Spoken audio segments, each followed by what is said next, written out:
procedure setup time savers.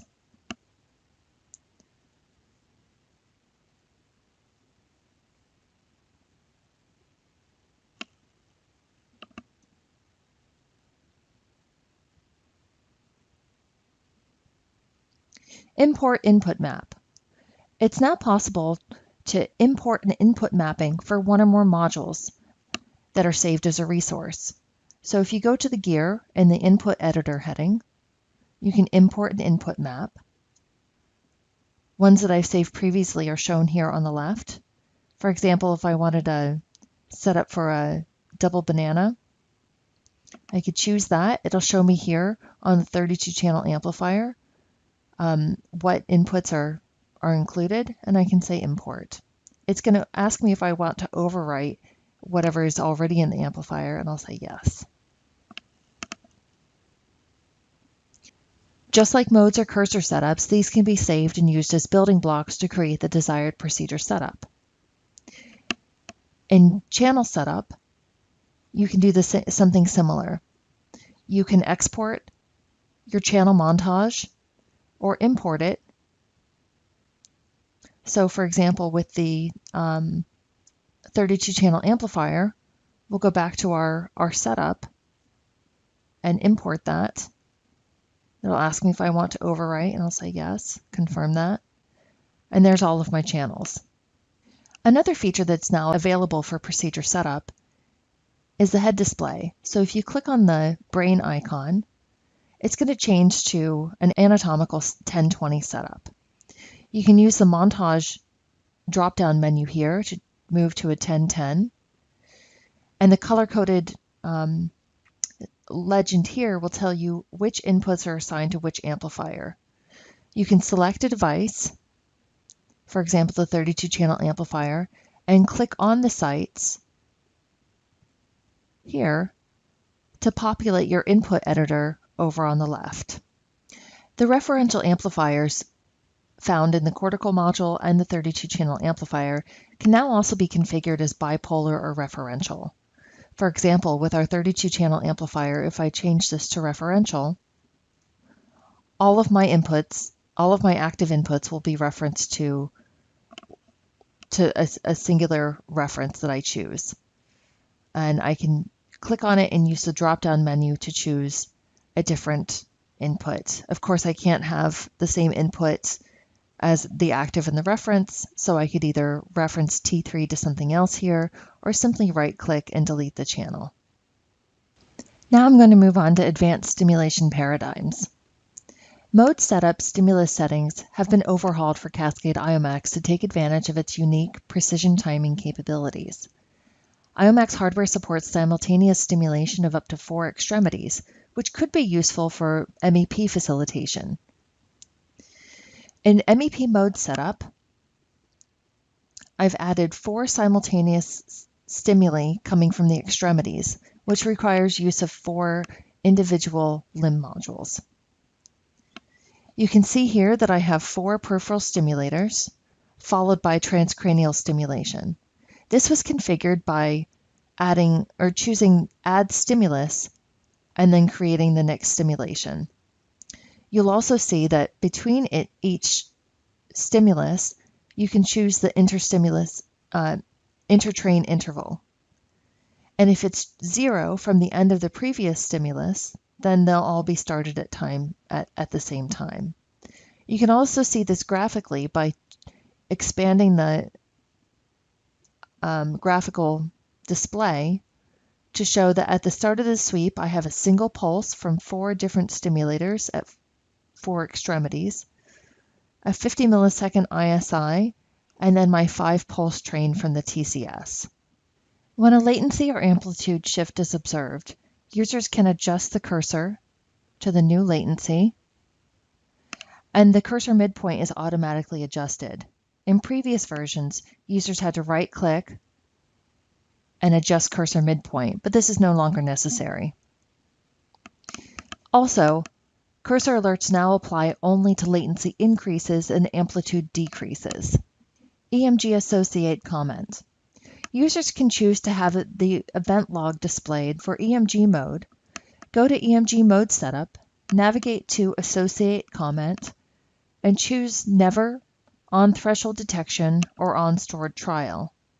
If I choose On Stored Trial and say OK, and my EMG is running, when I store the trials,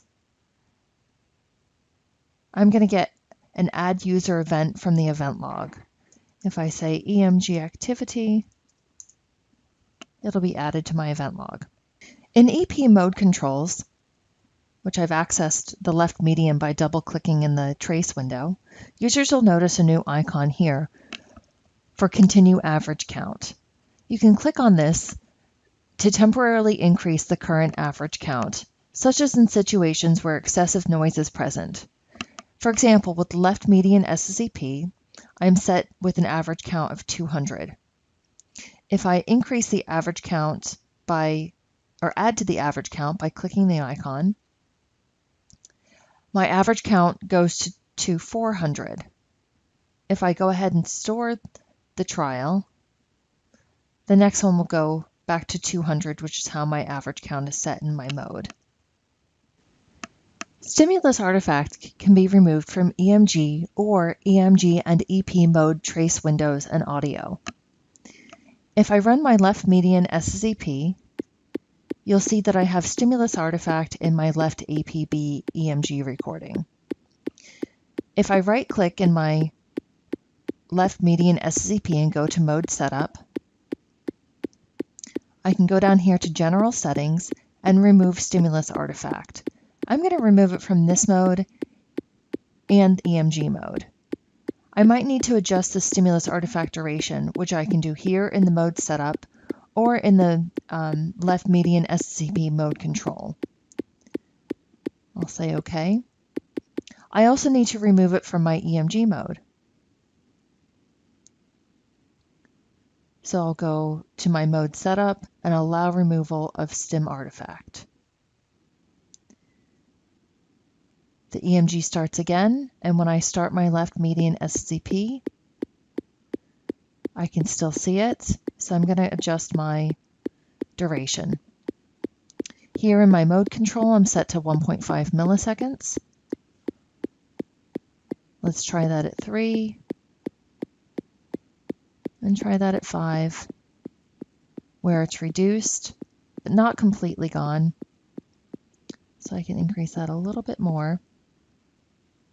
And there it's removed both visually and auditorily from EMG, and is also removed from the SCP window or the trace as well. Trace or trial-specific comments. Comments can be added to a specific trial or individual trace. Simply right-click on a stored waveform and choose Add Trace Event or Add Trial Event. The corresponding event log entry for a trace event will be annotated with the mode and channel name.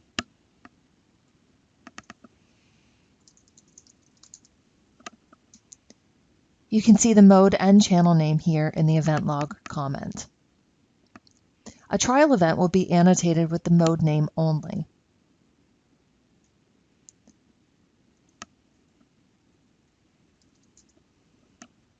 Which you can see here in the event log.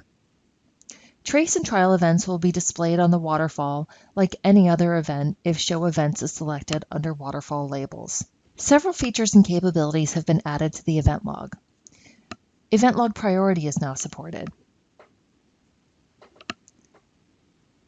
Going to the settings gear in the event log header, you can choose to filter by low, medium, medium high, and high priority events. To create priorities, go to Site-Wide Settings on the Start screen.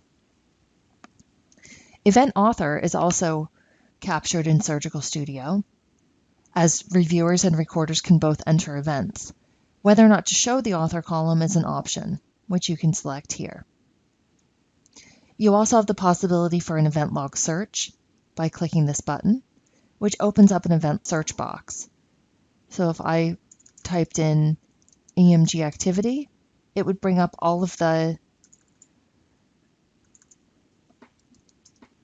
events that were associated with that.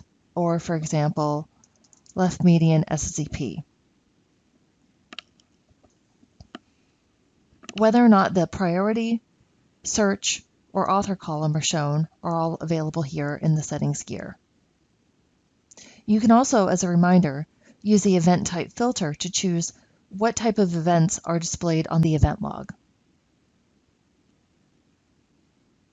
Lastly, when baselines are sent, an event will automatically be added to the event log according to the time of the stored trial.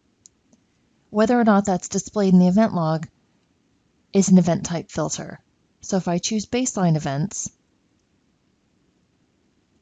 I can see here when my baselines were set for each of my modalities.